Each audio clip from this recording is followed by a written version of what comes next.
مقابلات شارك فيهم. كرة ترجع للمنتخب الجابوني، مقطوعة هذه المرة من بشير فابيان كاميو، يمشي بشير يلا بشير التوزيعة والهدف الخنيسي.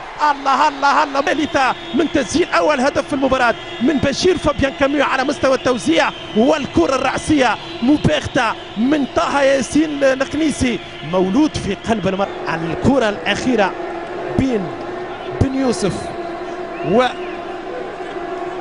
مجديدي وبيير اوباميانغ هداف المنتخب الجابوني يعدل النتيجه 1-1 بين المنتخب الجابوني والمنتخب الوطني على 3-2-33. هدف التعادل لبيير اوباميانغ والهدف الخامس مع المنتخب الجزري في التنفيذ. ينفذ وهبي كرة راجع لمعلول، الثاني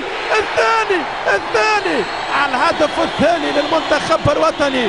كرة كانت جميلة جدا، بشير فابيان كاميو صنع الهدف الأول وسجل الثاني، وكرة ممتازة جدا جميلة.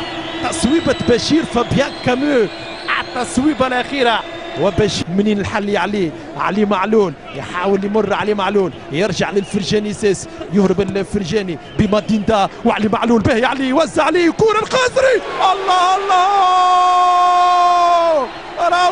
روعة وشوف ملا كرة وملا توزيعة وملا لمسة من فرجاني معلول والخزري ذكية على الطاير جميلة جدا من وهبي الخزري. وكرة الثالث بالنسبة للمنتخب الفهود على التدخل من سليم بن يوسف، حذاري وانتباه. كرة ما زالت إلى اوباميانغ يدور مالك فونا، خطيرة. هدف ثاني للمنتخب الجابوني اللي يتمكن من التسجيل في الدقيقة 62.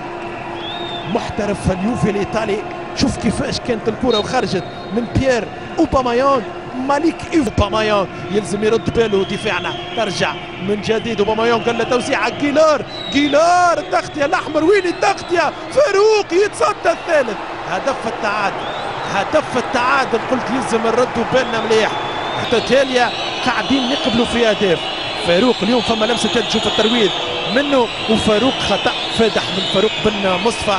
الكرة والقراءة نتاعها بعد هذه التصويبة من جيلار شدها فاروق وسيب